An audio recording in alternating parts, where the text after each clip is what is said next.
Coach, how do you teach eye discipline for an offense like this, especially now that they kind of do more shotgun stuff? Yeah, I think what they do is very challenging. I think they execute at a high level. It's important for us to develop that eye discipline and walkthroughs and practice and film study.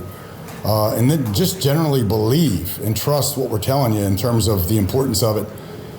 Because, mistakes get magnified when you play an offense of this caliber.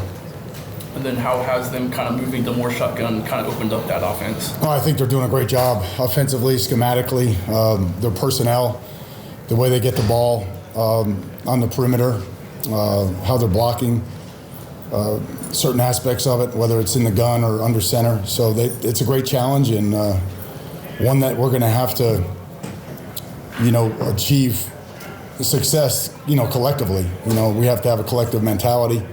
Obviously, all three layers of our defense and coaching staff, leadership, players, everybody's got to be on the same page. Coach, how does the younger guys, how do you get them to adapt, guys who haven't seen Navy before in the offense? Got to get ready to go. It's fast. Just do whatever we have to do to expose them to it as much as we can. And then at the end of the day, when you wake up, you got to go. You got to play fast, and you got to have your eyes trained and have good practice habits, and obviously tackle really good players in space. That's going to be a great challenge for us. Coach talked about them playing 45% of the snaps now from the gun position. Is that something that provides a different type of beast in Navy than you see in the past? No, there's no doubt about it. Again, they're executing at a really high level. They have a guy in Horvath that can make it go. Talented slot backs, two really good fullbacks, a guy in the perimeter that can stretch you. So they can hit you at a lot of different angles, and obviously Horvath can beat you with his feet, with his arm, and then obviously with the choices that he makes with the football. So really good offense, and that was our first go at it right there, and hopefully we'll watch the film here, get better, and get ready to go tomorrow. They're number one in the country in the red zone. What makes them so good in particular there? The variety of what they do, their ability to run the ball in, and yet at the same time, be able to play action and throw it in, from the high red or the fringe. So they're really, really good. Once they get in there low, they're hard to stop in there low. So, we have to do everything we can to do that. But they are a challenge, and obviously anytime the quarterback can run, you have to allocate the bodies accordingly. Did the preparation for Navy during fall camp and during the first bye week, did that help as far as, getting up as far as the level of skill? I mean, a little bit. You're talking about 3 weeks now, so they've grown a lot in that time. They obviously are committed more to the gun than they were at the beginning of the season. Or at least now, we believe that's the direction that they're going. So, the biggest thing is that, they have answers at a lot of different levels. So, we've learned a lot from the last 3 weeks, and obviously from our study since Sunday morning. So when it came to Georgia Tech on Saturday, and the linebackers in particular, with the kind of violence and intensity that they played with, how is that a kind of a good precursor for Navy this week? Yeah, I don't know. I mean, obviously we want that. We want them to play physical, play downhill, be aggressive, and ultimately you have to tackle well. I think they did that. So they have slot backs you have to tackle well. They have a fullback inside, and they have a quarterback that can make you miss and really make you pay. So we're going to have to be at our best. I think that's where at least the Georgia Tech space game, which was a really good challenge for us, can prepare us moving forward. Good. All right, guys, have a great week. Thanks, guys. What makes the slot fade so effective in your offense? I think it's a couple things. I think once once they really understand the concept, even if you've got hard outside leverage like we had in the game on Saturday, it can become a back shoulder. If they want to play a little more head up, it can be an explosive touchdown. I think there's just a lot of versatility to it. And once you have a real feel for it and know how to throw it, it's really hard to defend. And then offensively, what are some of the challenges of going against Navy, knowing that their offense can kind of turn into a wacky game so quick? Yeah, listen, they're a challenge because I think they're very, very good on defense. And I think the statistics kind of bear that out, that, they do a great job, obviously, with what they do offensively of putting a lot of points on the board, but they thrived as a football team off of turnovers. That's what's helped create a lot of the momentum and a lot of the blowouts that they've had so far this season. So they're really good at hawking the ball and trying to take it away from you. We got to do a great job of protecting it. And then we've got to respect every possession that we have, and we got to get some points. What are some of the notable differences that you've seen from the last 3 games compared to the first 3 offensively? I think just more consistency overall. I think we've done a little bit better job on first down. We haven't played from behind the sticks as much as we did early in the season. I think there's been opportunities for guys to make plays, and some of the plays that we just barely missed early in the season we're making now. But I think overall it's the consistency that we're executing with play to play. The guy like Jadarian, what's in his personality that allows him to, kind of bounce back from not being back in the game after a fumble in Louisville, and then not allowing that to affect him negatively moving forward? Yeah, I think in particular just mental strength, right? And being in a position where he knows his teammates and his coaches have his back.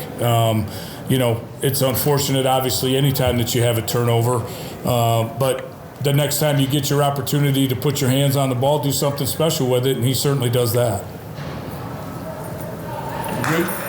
What about Riley being able to spread the ball out to more wide receivers, because they already have to account for him being able to run the run game in general? Like, how does that make it harder for other coaches to account for that? And then what can you kind of parlay on that? Yeah, I think you saw that a little bit from us on Saturday, right? We kind of started a little more bunched up, and then they were really crowding the line of scrimmage, trying to take some things away from us. So we spread them out a little bit more, got our guys kind of out in space a little bit more, and allowed him to kind of dictate to the defense what we were going to take. So it's a great opportunity to get the ball in some playmakers' hands that deserve to touch it. When it comes to the red zone, Coach, you guys have been very effective in scoring touchdowns once you get down there. How much more in particular, well, first of all, why is that? And how much more in particular is it important to get those 7 points in a game like this where the other side can score a lot of points? Yeah, absolutely critical in a matchup where the other offense has been scoring at a high clip and is going to put points on the board. So we're going to have to do a great job again this week in the red zone. But I think more than anything, I think our guys have a mentality that when we get down there, that's kind of, we kind of bite down on our mouthpiece a little bit harder and make sure we finish the job, and hopefully that continues. When you can steal possessions like you did against Georgia Tech, that's something that Freeman talked about when going for it on those 4th down special teams. You can steal possessions like that. How much confidence do you see in the O-line and Riley, Jeremiah, Jadarian to come out there and execute the second time around? Yeah, I think it's just great for our football team, and unfortunately we scored a touchdown after one of the extra possessions that we gained, and it got called back. We got to do a better job with that and be a little bit more tightened up. But you want to make sure that when you do steal a possession that you take advantage of it, and we could have done that a little bit better on Saturday for sure. Thanks, Coach D. Thank you, guys. Coach, is there like an example from a past game or past years where there's like a tendency or formation where you can kind of build a fake around that? You want me to give you the answer? We scout, every single week we advance scout, and then we even scout ourselves to see if there's any tendencies or anything. And so we're constantly always looking game by game, week by week. To answer your question, yeah, we're always looking at certain formations, different things that we can do, and it's the guys do a great job with the game plan. And then Jeremiah out in space is always good, but what allowed that play to kind of work? Yeah, I think it was the execution of the whole group. Everything from great execution of the snap to Woody, given the pitch, his completion. Rubio doing a great job on the block. Just everybody understanding their role, and it's great. The guys take a lot of pride in executing the handoff. So all around, it was great. You see Faison out there giving a great block to get the first down, and so everybody knew their assignment, did their job, and that's what's great. We can help contribit. How much were you? How much has the team been looking forward to swapping out 26s and sneaking Tyler in onto the field? They did that. Did we do that? No. It's been good. It was a good play, and again, it was exciting to see, and I think they did a great job executing it.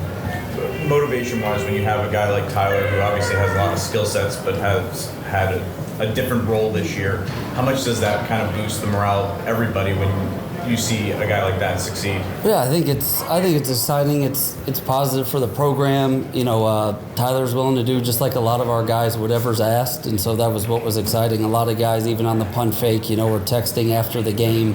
Hey, coach, I can't believe, we ran it, everything. So, whether it's Tyler or whether it's a guy giving a look, it's a great job by the chemistry Coach Freeman's built that, hey, whatever my role is to help accomplish the win is great. Take us into the scouting part of it, and not the details of it, but just maybe like the excitement when you're looking at film and you see something and you're like, I think we have something here. What's that process like in terms of then implementing it with the guys in terms of exploiting it? Yeah, first I normally present it to the head coach and see if it's something that he's interested in doing, and in that regards, we're very detailed. We really try and detail out, and I kind of work in reverse progression. I kind of look at what's the worst case scenario, and work that direction. Obviously, knowing that we never want to put Notre Dame in a bad position when we're looking at any kind of play for any kind of scheme. But I try and look at it from, hey, what's the best thing that could happen, but what's also the worst, and then build as we go throughout the week to make sure we feel good and that we've eliminated the critical errors. You built that package in for Tyler Buckner. Do you see a change in his demeanor, or just a change of level of excitement for him when he can, be a part of that game plan? Yeah, I mean, I think he was, he was ready, and it was something that we had, talked about. And when I knew he was coming back onto the team, it's everybody has a role, and so we were just trying to figure out when and how he could contribute. But when his number was called, he was definitely ready. All right, thanks, Coach. Thank you. Thank you. Jadarian, I know you've probably been asked this before, but what makes the running back room so unselfish? Ever since Coach McCullough got here, he told us to trust him and trust the process, and we truly do trust him and trust the process. You look at his resume, what he's done at USC, in the Chiefs, guys just trusting the process. You're going to get yours eventually, but, at the end of the day, it's all for team glory, so that's all we care about. And then the jump cut is something that's in your bag that you routinely go to. I guess, was that something natural, or did you kind of have to work to add that? Yeah, funny enough, a couple of my teammates are like, JD, you don't even cut. You just, somehow shift to the opposite gap. So I thought that was funny. But, yeah, I think it's just muscle memory, just working on my game and, getting a lot of full speed reps and just translating that to the game. JD, what have you noticed about the offense in these last 3 games compared to maybe the first 2 that's allowed you to put up a ton of points on the board? I think since A&M opening week, I think we've developed as an offense. We've improved a lot. And we, as players, feel that way, and I'm sure the coaches feel the same way, and we're continuing to find our identity. I think we found that in the past couple weeks. We'll continue to get better. So. The chemistry in the running back, it seems like it's always been pretty strong, like you said, with McCullough. He posted that same video after every game about, the staple. Just talk about the camaraderie there, man, and I guess with the players, not even McCullough included. Yeah, not many people know we spend Thursday nights together, getting haircuts, eating pizza, or just the other day we went out to eat all together. It's just, we're a pretty close-knit group, and I think, we're closer than the group was 2 years ago, and that just shows you, the character of our running back room and how Coach McCullough is, and just it goes down to us, and we just want to be better every day. Obviously, I'm sure you want to improve in every aspect of your game as you continue to go along. But what is one thing that you like? Hey, this is my short-term goal right here that I want to improve in this area specifically. Since fall camp, I've been, my personal goal has been getting the dirty, gritty yards, and I think I've continued to do that. Just the tough yards. I think as a running back group overall, I think we're top in the country for yards after contact, and we're going to continue to do that. And I think even myself, I'm up there too, yards after contact, and I think that's a good testament to the way I practice and the way we practice, because that's the standard. What's something that you see in Navy's defense, their run defense, that presents a challenge to you guys? Yeah, a lot of guys came back from last year. They're an experienced group. They get after the opponent. They get to the ball. They fill lanes, but we like that challenge, and it's just another day for us, like I said, to get yards after contact. So. Adon, can you kind of take us through that pick six and what you saw? Yeah. So earlier in the game, we kind of changed up a little bit of how our third down was going to go, and my coach told me read the quarterback eyes and kind of mirror him.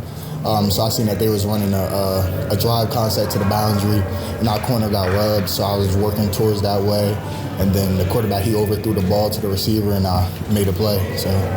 And then a little off topic, but Coach Freeman talked about recruiting wins in your class earlier this week. I guess what kind of made you want to stick with Notre Dame despite other schools kind of coming in late after you? Yeah, I would say the relationship I built with Coach Freeman and Coach Golden, through Coach Smoke, my high school coach. He's had a relationship with them since before I was even in high school. So just trusting him and trusting Coach Freeman and making the right decision to come here. Facing a team like Navy, obviously it can be a little different for a safety, but now they're throwing the ball more. Yeah. But you don't know when it's coming. So what's that challenge like back there, where you guys are obviously worrying about the run, but also have to be aware of the pass potentially coming? Yeah, they definitely make it hard every year, but just kind of listening to my coaches and reading the keys. It kind of, they all have tells, so just reading the tells and kind of figuring out how to make plays. When you're playing opposite of Xavier, how much does that help you improve on the field with having him as a safety net next to you? Yeah, a lot. I feel like I've made a lot more plays than I thought I would, just because of knowing that X is out there making spectacular plays, and I appreciate him for just helping me do better and get better every day. Did you ever play against an offense similar to Navy's in high school? Yeah, I played two, Ridgewood and Union City, so I'm a little bit familiar with it. Yeah, so since you have that familiarity, and based on what you've seen in these kind of Navy sessions during fall camp and the bye week, what are the kind of challenges that you're anticipating for yourself and I guess the team as a whole? Yeah, just being consistent, having good eyes. It's really easy to lose eyes and fall into the trash, but just making sure I have my details and kind of read what the coaches is telling us to know. Drayk, Coach Freeman talked about how important winning some recruiting battles for guys in your class was. I know he went and watched your game your junior year. I guess what did that mean to you that he just kind of stood out there in the rain for 2 hours and watched that? Yeah, that was kind of the ceiling factor for me. I think I committed a week or two later after that in his office. So, that was kind of the moment where I was like, all right, I'm committing to Notre Dame. This is the coach I want to play for. This is the school I want to be at. He sat in the rain and the cold for the entire quarter. He had his two kids out there. He could have easily left at halftime, and he didn't. He stayed the entire game. And so I think him doing that just showed me, all right, this guy cares about me, cares about my family. He wants me to be someone that can play for Notre Dame. So, that meant everything to me to end up coming here. And then now it looks like the game slowed down a little bit for you. Would you agree with that? And what's that kind of been like for you? Yeah, it definitely has. I would say it's definitely from film study. Just, I talked to JD during the bye week or maybe a couple weeks before, and he kind of just talked to me how he watches film throughout the week, and I've kind of done it and kind of made it my own way. Especially, can't do everything he does because of school, but I just think that being able to recognize everything or most things, and just being able to know what they can give me has helped me slow down, kind of know what plays to expect, where I can fit, stuff like that. When it came to the linebackers against Georgia Tech, how does that sort of intensity and physicality that you guys brought really kind of translate well into Navy this week? That's kind of how you have to beat Navy. You can turn it into a fit game and be where you're supposed to be at, and they still may crease you for 20, 30, and so It's a little bit of you got to fit where you're supposed to be, but also you got to be super physical. They're going to be a well-coached team. They're going to, know what they're supposed to do, know where they're supposed to be. They're also going to be a physical team, so it's just going to be who's going to be more physical while also doing their job. Did you in high school play an option offense at all? Yeah, we did a couple times. We played, Kaiser's school. He wasn't there, but there was triple option. Rensselaer, Eastbrook. So yes, it's something definitely done a couple times. So kind of how does that give you an edge going into this game because you've seen it before, and then what challenges are you kind of anticipating because you've seen it before? It's the speed is something you can't replicate.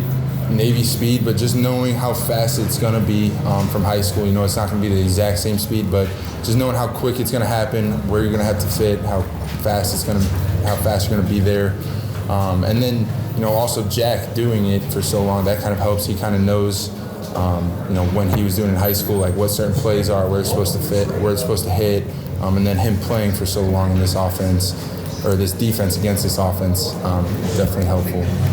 Mitch, what was Saturday like for you just to kind of get the ball back in your hands a little bit? Obviously it was fun, getting hit then rather than blocking and delivering a blow. It's different, especially I don't know if you saw the onside kick, whether it was a design play to me, getting the ball still indirectly. It was fun. We ran a couple of screen to me, and then just the ball kind of found my way in certain looks. And it was good. It felt good to be out there, running and catching, so. And then Denbrock likes to run that goal line RPO, and then two guys went with you this week and allowed Riley to go in. I guess what makes that play so effective for you guys? I mean, there's 3 or 4 ways we can kind of go about that in that one play, whether how the defense stops it or schemes against it. Riley has the power to kind of do whatever he needs to do to score. Whether hand the ball off to, I think it was JD was in there, or J-Love, whatever. Hand the ball to JD, pull it, read it, and if I'm not covered, throw it to me or run in. And obviously I had 2 people on me and he just walked in, so it's kind of cool. Just kind of old school option football. So these last 3 weeks, the offense has really kind of flashed and been able to put up a ton of points and move the ball really well. What has sort of the last 3 weeks been like to be able to go out and do that? Yeah, I just think from a tight end room, I feel like the last couple weeks we've had our best practices, which obviously if we have a good practice, we'll have you would think you'd have a better game. So it's been like that. So we felt more confident in our playing ability, especially as a whole offense now. Our practice has been phenomenal. We feel like we just go out there and kind of just play football. Just we see the looks, we can recognize the looks, and we just go play football. So yeah. What have you noticed too with Riley in these last 3 weeks as well, in terms of your connection with him, but also the way he's able to kind of direct traffic as well? Yeah, I just feel like we're all kind of settling in the offense. Obviously, it's new for a bunch of us still, with Denbrock being here. And for me, I couldn't play football in the spring, so for me, just kind of coming back in camp and just kind of getting the flow of things, learning what he's seeing and kind of replicating that in ourselves. And I feel like with Riley, he's kind of settling in more, getting comfortable with the entire offensive scheme and how Denbrock kind of wants it to be kind of ran, I guess. And same with everybody else. I think we're all just kind of getting the flow of things with how Denbrock kind of wants it. And now we're just kind of playing football and attacking. But I feel like there's still so much more, better football we all can play as a whole unit, little in the tight end room.